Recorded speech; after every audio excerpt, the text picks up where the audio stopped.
Welcome to another edition, a bonus edition of Save Your Sanity podcast.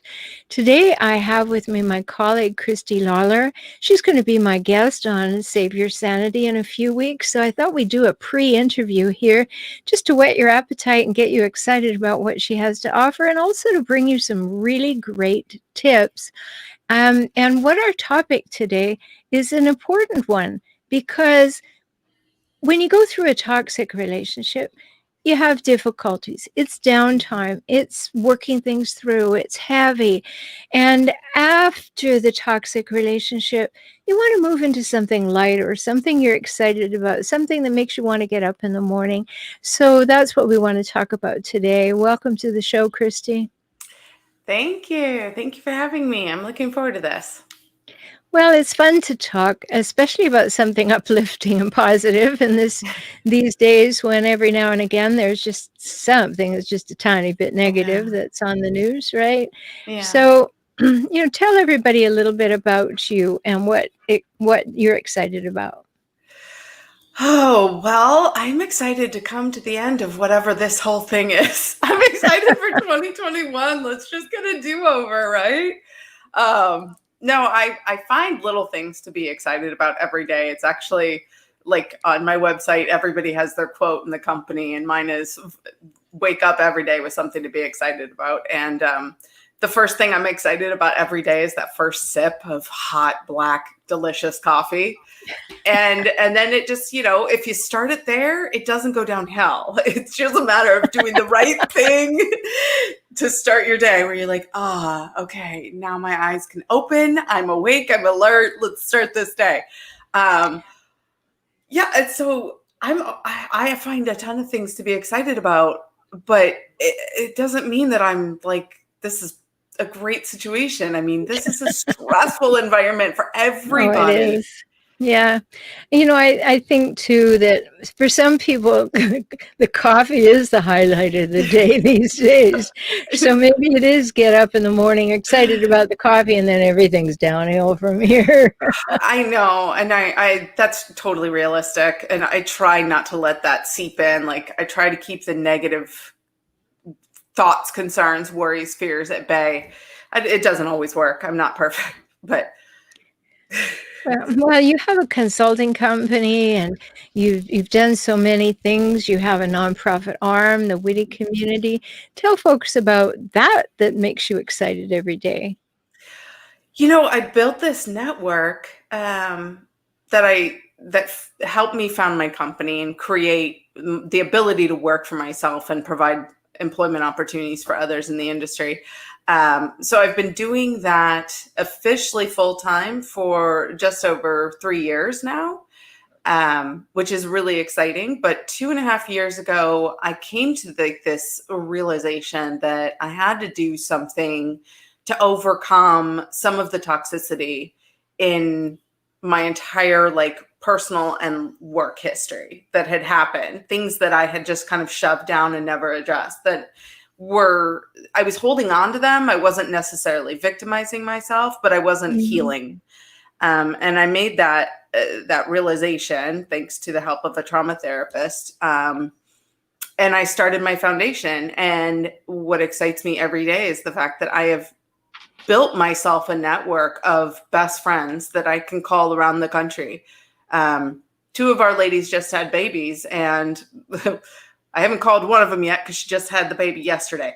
But the other one, I called her, I checked in. I was like, what do you need? What mommy advice can I offer you? Like, how are you feeling? How's it going? Or do you have any fears? Like, all of the stuff that I wish someone would have, checked on me about.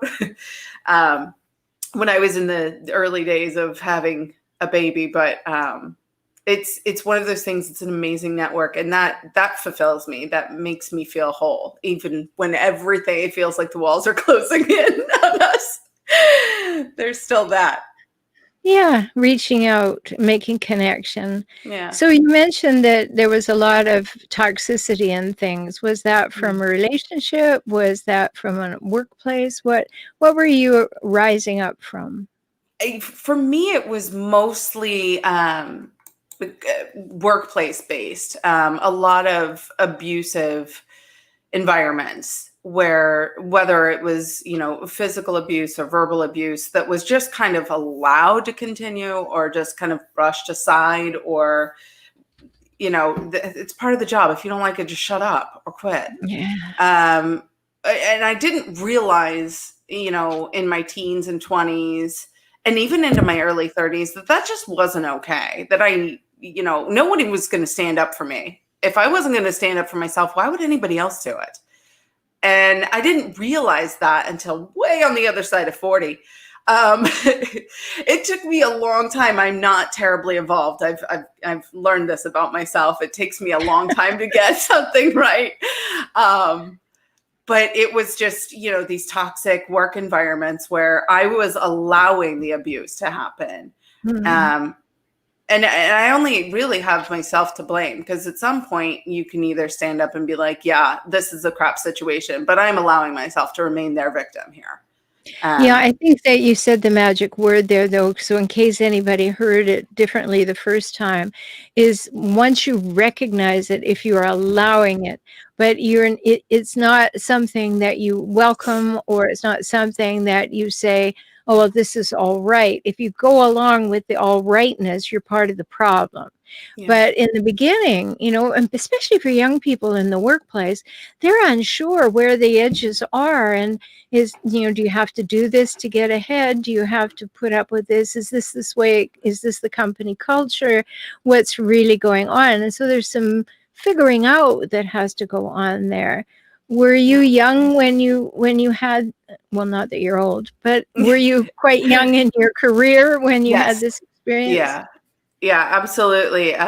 It kind of stopped happening around like mid-30s ish. I still entered a toxic work environment, but that was just because the company was kind of toxic. But I could recognize it. But it wasn't sexually abusive anymore. And that was, I could take a toxic work environment over a sexually violent work environment any day. My skin grew thick. Yeah, I can see why that would be a step up. I mean, here we are laughing about something so serious, but really it's true, and I think too, we have to address the fact of being women.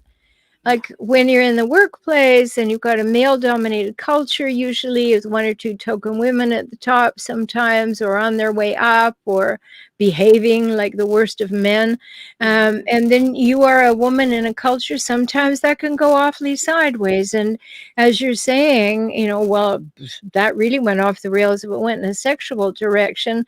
But just the way people are spoken to, the way that they're demeaned or diminished or are left out of the loop, or there are cliques and you're not part of it, or things happen that are toxic. I know when I had Michelle PW on the show, she talked about recovering from a toxic workplace relationship. Got a couple of upcoming people going to talk about it. This is a real thing. It really is. And do you feel, and you're an expert in this, obviously, but do you feel that it's more gender aligned? Do you feel like it's more women that have trouble getting out of these environments or recognizing them than men? Well, I think that it can be very different. Mm-hmm. And there are equal, my term hijackals, which are difficult people who are narcissistic or sociopathic or psychopathic or whatever, or just with some of those tendencies, not necessarily diagnosable. But there are equal numbers of male and females who fall into that category. So they can be an abuser at work. And they will be, to somebody, they will be. Now, here's the thing. When you're dealing with people who are hijackals, is that they're very cunning. I mean, they will behave one way in front of certain people and they'll behave differently in private. They will pick a person to pick on and they will say, I would never do that. I've never taught any of you like that, have I? How could you possibly believe this person? So gender specific, I think there are more women who are taken advantage of in the workplace than there are men, but it's in a different way. And I would say that being taken advantage of by knowing you need to succeed is what happens to men. And even though the same thing happens to women, I think that we're not seen as needing to succeed. We are seen as, do you need me for your success? And can I be that person who is the arbiter of your success? So it's awful. I was speaking at the HR conference in California a couple of years ago, and a person put up their hand about halfway through the presentation on hijackals, and they said, what happens to them in the workplace? Yeah. And I said, brace yourself. They get promoted. Whether it's a horizontal or a vertical move, people don't want them around anymore, so they move them to another department, another division, or they move them up, but they don't care as long as they don't have to deal with them. Yeah. So there is a lot of toxicity that goes on, and it's actually increasing.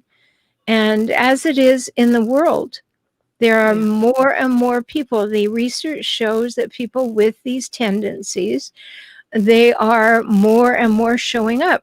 And how that shows up in the literature is it's by diagnosable cases. Now, here's the thing, Christie, and I'm sure you know this, that there's not a hijackal in the world who is going to think that they need help. So they are not going to go for a diagnosis. So when you start seeing the diagnosis numbers going up, then you know something's really up, because that only happens for people who go to jail, get a 730 evaluation, go to the hospital, are under surveillance or investigation, or something went terribly sideways at work and they were referred to a facility. So those are the only people who are going to be diagnosed. And if the numbers of diagnosed people are going up, imagine what's happening in the general population. Yeah, that's very fascinating. But you're right. I've definitely been in the situation where the person that's causing the problems, the root of the causes of the issues, gets promoted out of the environment. And I'm like, what is that about? I know. I know that there was the wrong way to go. No. There was a restaurant chain that shall remain nameless, although it's become defunct. But they called me in to work with their senior VP, and she'd been there since the beginning. And I walked into her office and she said, I know why you're here. They've told you I have to sit here with you for 12 times. I'm just going to work. You can sit over in the corner. And I said to her, well, on the contrary, you see, I have a contract. My contract says I'm going to talk with you for an hour, so I'm going to talk for an hour. What happened? There was this amazing staring contest that went on, and I talked. And eventually she, she would engage because, of course, she couldn't work. Yeah. And she couldn't answer the phone. She couldn't do anything because I was talking. But these things go on. So there's a woman who was just trouble to the core. And I said to the CEO, unless you get rid of this person, you are going to have poison from the top down, and it's going to continue. It's going to grow. So you have to choose your loyalty to this employee or the viability of the growth of your company. Yeah. Yeah. You can't have someone in the mix that tightly that's derailing the mission. No, and somebody who always knows best and always has the right answer and is the only person who can solve a problem. And of course, when companies start, so frequently they have foundational employees who hold the history of the company in their head. And that was one of these people, how we've done it, what we've done, why we did what we did and everything. So she had earned her stripes for sure, but she was miserable and nasty and cold and unfortunately terribly unhappy. I mean, we finally did get to talking about her and her relationships and why she was the way she was. But she had no intention of changing. So that's not what we're here to talk about. Let's talk about how we can take that toxicity, walk through it. I really believe that anytime we're going to do this, we have to be gentle to ourselves, because it's going to be 2 steps forward, 1 step back, but we will get there. I mean, that may not be the fastest route, but it will be something that will get us where we're going, and we might pick up some speed on the way. But where was the turning point in your healing when you've stopped thinking about the problem and you could actually turn towards looking forward to something? I'm kind of like a Susie Sunshine by character. I'm always happy. I'm always excited about something. It doesn't mean I don't have bad days or I don't get down in the dumps. 'Cause totally do. But it was, I had sought out a trauma therapist at the request of my husband. I guess we were having lunch one day and he realized that there was a lot of stuff I'd never shared. And it wasn't that I didn't share it on purpose. I just didn't realize I hadn't. And we've been married, like I said, almost 20 years. So there's a lot of sharing that could have taken place over the course of our relationship. And he was like, you really should probably see a trauma therapist. You got to work through this. He's like, you are just a mountain of issues. And he sees me better than I see myself, as we often do when we're in a long-term relationship. You really have a looking glass into that other person. And he was right. So it was the process of working through the traumatic events in my personal and professional life, starting from the earliest ones and working my way into adulthood. And it just hit me. I was like, I'm just going to start a foundation for women. I'm just, I can do something with this. And that was it. Wow. We just got some love from Albuquerque. So there it is on the screen. Thank you, I love Victoria. it. That's lovely. Well, that's an amazingly huge response, Christie. There are many, many people who would say, oh, I think I'll do something very tiny and take baby steps. Oh, no, let me create a foundation for women. This will be my response to it all. So No. that's like you say, a little bit of Susie Sunshine thrown into the mix there. But it is very representative of what's possible when you do change your mind. Yeah. When you get out of the ain't it awful and the world is a difficult place, and you start shifting. Now, I do a lot of trauma work, with my clients and everything all over the world because they're with hijackals. And so there's a lot of work to do. So I really applaud the fact that your husband suggested it. I applaud you more for going and getting the benefit of it, because we don't have to sit in the suffering. Yeah. We really don't. And sometimes high-level women will tuck all that inside, have a stellar career, but it's still here and it's gnawing and it's eating and it's having those moments when you just about want to say something, but you cut yourself off from doing it because it's not nice, but it's rising up. And that's a fight you're having with your emotional body. Absolutely. So it's really well worthwhile getting clear, getting those cobwebs worked through, getting the nasty places. I think most of us have been there, done that, have the nasty video and the ragged t-shirt. But if we haven't gone back and debriefed the journey and said which pieces are good, which pieces need healing, and which pieces will I leave behind, we are carting it all. And that is an energy leak. Yeah. And it's not that it goes away. It's still part of my story. It's my human history, right? But it's the path. So it's not, no one walks on the road of life that it's just lined with sunshine and flowers every day. It's not there. And that's okay. It doesn't have to always be okay. It's never going to be perfect, but it doesn't always have to be okay. And that's the important thing, is that I still struggle with this, but that my response of taking something that was so painful that I'd shoved so far down and pretended for years like it didn't exist and it never happened, and kind of shouldered the burden all by myself, that was really cathartic to create something that's nothing but positive.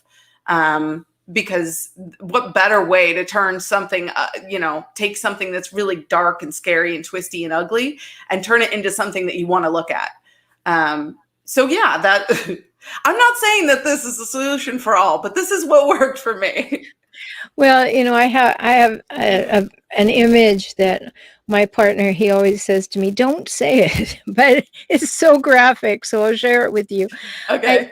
I think when we don't do our own work and we're sailing along in life trying to do well, that's like putting whipped cream on manure. Like, I love and what happens is the manure it. invariably is warm and it starts to melt the whipped cream, and then you got to spray yourself all over again to do it. So what the therapeutic process is turning the manure into viable organic fertilizer, and that doesn't smell, and you're That's not afraid of hilarious. it, and you can handle it. But that's what we need to do, to not be afraid. And yes, you have to look around to find a therapist that suits you, and maybe chat with a few of them. But to have that opportunity to turn that over and to say, I don't want to have to live with a can of whipped cream all the time. I Mm. would like just to be whipped cream free and know that I am just spreading sunshine all Mhm. over the world. So now that you have your foundation and you have the work that you do and all of that, and COVID aside, and you have your fabulous cup of coffee, Yeah. what do you do when a moment hits and you're like, oh, I had no idea it was going to go south? How do you lift yourself up?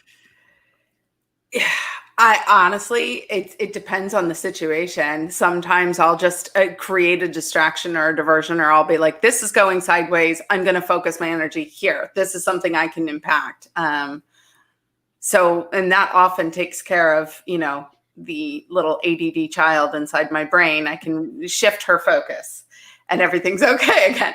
Um, But honestly, sometimes one of my girlfriends said something at the first Witty conference, and she said, it's called eating your toad. If there's a bunch of food on your plate and there's a toad on your plate, eat the toad first because everything tastes better afterwards. Just get it out of the way. And I'm like, so I always remember Lolly, and I'm like, oh my God, I'm just going to eat this toad. I'm just going to go use a fork and knife, just dig in, get it out of the way. And it's one of the hardest things to do is like just deal with the negative situation. But God, I've learned more by not dealing with negative situations and allowing them to happen to me than by actually just standing in it and being like, yeah, so I'm going to do what I can to get this corrected or work through it or whatever it is. um, Mhm. Well, I love that. eat the Everybody will be toad. wondering now. I have to listen to the broadcast to know what we mean by eat the toad first. I know. We've got some people who are wanting to ask us some questions, so let's look at this. Sure. Please help me to know how to get over the negative self-talk that I play in my head about myself because of the narcissist. I keep telling myself he will experience his dream life. Well, he's having his dream life because all he knows is to be a bull in a china shop, having power over everybody. So he can go and experience his dream life. But I think what you're meaning is that, you're not part of it. You're not having any part of that. And that's difficult. So we have company. Yeah. Um, so the negative self-talk is a really, really good question, because when we have negative self-talk, it usually comes from a deeper place, a place where things have not gone well for us, where maybe something in the early stage of our brain development taught us that we were not worthwhile, that we didn't deserve to have things. Other people who should have been validating us and treating us well and speaking up on our behalf and affirming our presence in the world did not have that gift to give, or would not give that gift. Mom, there's someone And here. so we get into the There's habit someone here. of yeah, COVID My time. 6-year-old just ran in. Tillman, okay, answer the door and close my office door. I'm so sorry. That's okay. You So can see back I to have the children by the artwork on the wall there. That's yes, that's that's right. his work. He wanted to be a part of the wall of accolades, so he drew me everything he could imagine. Sorry. That's good. So to answer the question, Yeah. when you have negative self-talk, understand that it may have come from a place organically, but you're an adult. You're in charge now. You can turn that around. What would you add to that, Christy? I deal with it all the time too, and I think that it's just something it's something that we're taught by our environment in our early development stages, like you said. I mean, typically it's a parent. If you're not getting what you need as a child from a parent or somebody who's helping to mold you and shape you, if they're not fully embracing the positivity of you and giving you everything that you need, it can create that ability to kind of go internal and downward spiral on yourself and allow others to, become hijackals in your life. And I've experienced it, and I think that a lot of people have, and it's hard to overcome.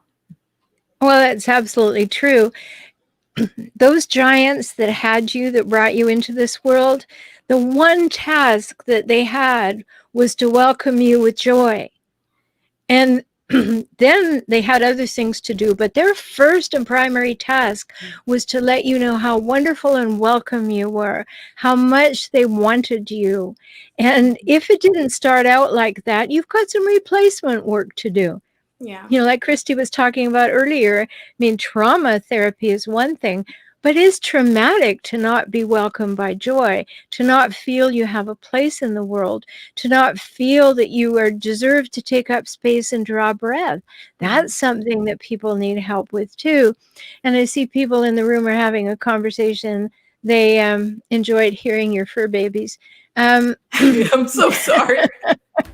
That's okay. It's real life, I think sometimes we get into this situation and on video and everything where it's like supposed to be news hour. But one of the big things that's happened since COVID is even news anchors have had kids and kittens and dogs Yeah. walking in, and it humanizes the experience because everything is not going absolutely the way we wish it were if it were prime.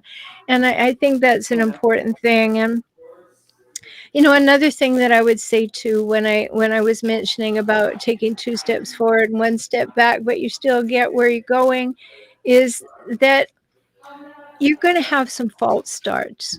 There's going to be some times when you thought it was going to go one way, but in actual fact, it doesn't end up going that way, just the way you thought, or as quickly as you wanted, or the people around you wouldn't like to go that way. Don't be concerned about false starts. Just pick yourself up and start again. Absolutely. Right? Because So that much. happens. I'm sure that you didn't wake up one morning and say, I'm going to make this foundation for women, and the whole world started to applaud and has never stopped. No. I was actually met with a little bit of criticism from women, and I'm like, I'm not creating something to exclude men. I'm married to one, raising two. Even my dog is male. The tortoise is male. Like I'm surrounded by men. I'm not anti-man. I love men. I just really, as the sole woman in my household, I want to do my part to uplift other women because I'm flying solo here. Speaking from my gender in my household. So I think it's important. And it would have been nice if I'd had this kind of a network when I needed it. So I can't go back and change that. And you can't, like, to the question that she asked, you can't ever go back and correct those things. But what you can do is tell your inner child that it's not going to happen to you anymore because that child survived it and the adult will too. And the adult can protect the child inside. And it's work. It's a process, of course. But I sat and I thought, it was like, oh my God, I can do something that I wish had been there when I was going through this. And now I'm on the other side of it, but it doesn't mean that I'm past it. It just means that I need to do something about it because I can't go back in time, but I can certainly, hopefully, tweak the future to be more positive for other women. Yes, there's a little delay in the Zoom, so people respond to things a little later. And I'm not going to put this on the screen in case she doesn't want me to, but one of the listeners said, "I stopped hearing, oh well, if abortion was legal, you would not be here."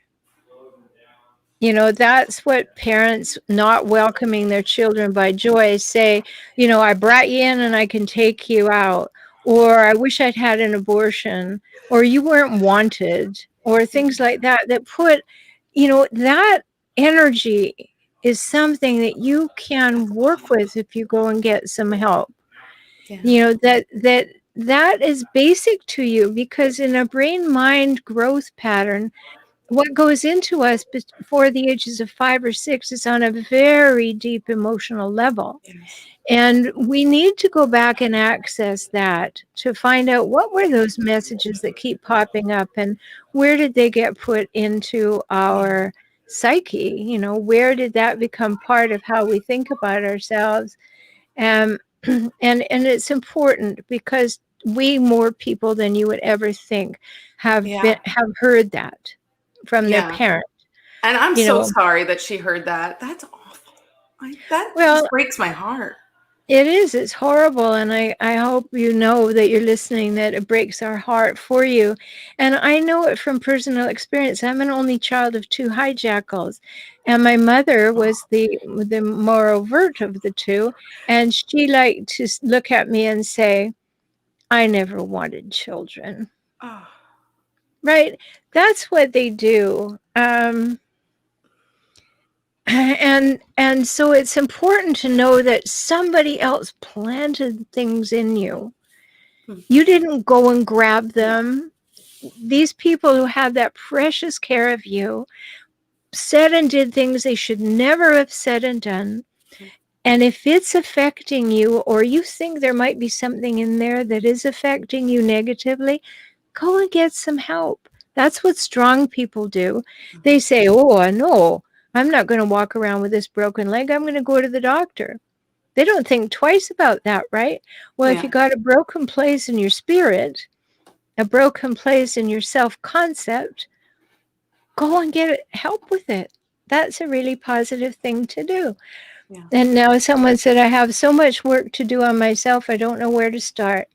He made me feel ugly and purposeless, and I'm stupid for allowing it for so long. Life seems pointless sometimes carrying this pain."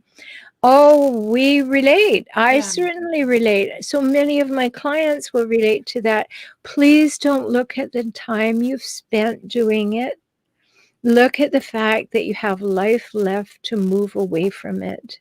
mm, The moment that you can see it's possible to say no to what's going on that's negative, you open yourself to saying yes to what's possible. So yes, it's hard work, and yes, it can be lonely work, but not when you have a therapist to work with. That's why I have my membership site. When you go to forrelationshiphelp.com, that's my website. When you go there and you click on support circles, that's the way you can get in there, and you can talk with other people. You can talk with me and get some support and some help at a very reasonable cost. Um, and of course, you can always talk with me if you have difficulties. But these are the important things. And that's so sad, but we have those yeah, things in our background that my mother used to say to me, just to help you feel a little better. The person on the line, I'm not going to put her name up. But my mother used to say to me, "It's a good thing you're smart, because you're fat and ugly." And she would say that at least once a week. So I understand completely what you're saying when you said he made me feel ugly and mhm, purposeless, because you wanted to see love reflected in his eyes, mm, and he wanted you to feel powerless, that he had power over you. And as you begin to recognize that dynamic, you also have to recognize that he lied a whole lot of times. And mhm, he was lying about that. He was lying about who you are and how you look and all of that. He was lying in yeah, order to feel he had some power. So please understand that. That's a great place to start, is that If he lied about all kinds of things, which I just Mm. know he did, he was lying about what he said about you too. Yeah. Well, Christie, this is great. I just want to ask you a question. When um, when we get swept away into creating a life that we look forward to, um, how does that diminish the times when we have to pick ourselves up? Like, do you find that it's much easier to pick yourself up? I do, because I honestly, I'm so busy all the time. um, you keep busy in that, I never function terribly well when I'm not overtasked. I've noticed that I perform very well under high pressure. I perform better. Um, and so I always am finding ways to take on more stuff, more stuff, more stuff. I'm constantly volunteering to do different things or join committees, or I stay very busy. And that's part of what helps, is that I know that by doing things that help me help others, that is part of my healing journey. And I recognize that this is like a lifelong journey that I'm on. But yeah, I just don't stop. And I constantly am thinking of like, how can I help, like, elevate this? How can I help these people? How can I make a better impact here? What can I do differently? So my brain never slows down. I don't sleep much. I'll be honest. That's not good. It's No not good. wonder she needs the coffee, folks. Buckets of coffee for this girl. IV. Yeah. All right. Well, this is how you contact Christie. You find her at cjlconsults.com. You can tell she's full of energy, but she's walked through a lot of stuff. And that's how she has become so successful. So go and make sure you have a look at her. Now, she's going to be on Save Your Sanity in about 3 or 4 weeks. And the topic is Successful Consultant Shares Her Story and Steps to Recover from Toxic Relationships.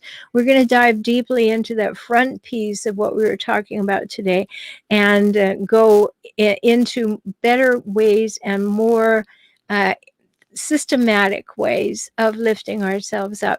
So you'll find Christie at cjlconsults.com. And again, you'll find me at forrelationshiphelp.com. And okay, I think everybody in the room has finished asking their questions and making their comments. Thank you so much for being with me, Christie. This has been fun, and we need fun these days. I know, me included. And thank you so much. This has been really enjoyable. And thank you to your audience for tuning in and asking questions too. Yes, I'm always glad to see them. We do Facebook Lives quite often on Tuesday and at 4:30, so people kind of know that we're going to be around at that time. So that's great. So I hope that you have a wonderful, upcoming, joyful time in this destination of your choice. We talked about that earlier. Yeah, And thank you so much for being my guest. absolutely. Thank you. My guest today is Christie Lawler. I'm Dr. Roberta Shaler. You can find me at For Relationship Help. You can also find the podcast wherever you like to get your podcasts, or you can go to SaveYourSanityPodcast.com, and you can find it right there on my website. It's always important for us to talk together, especially when we may be sitting isolated and feeling like we need connection. So I'm so glad that you're here, and I look forward to talking with you again soon. Take good care and be very good to yourselves. Bye-bye.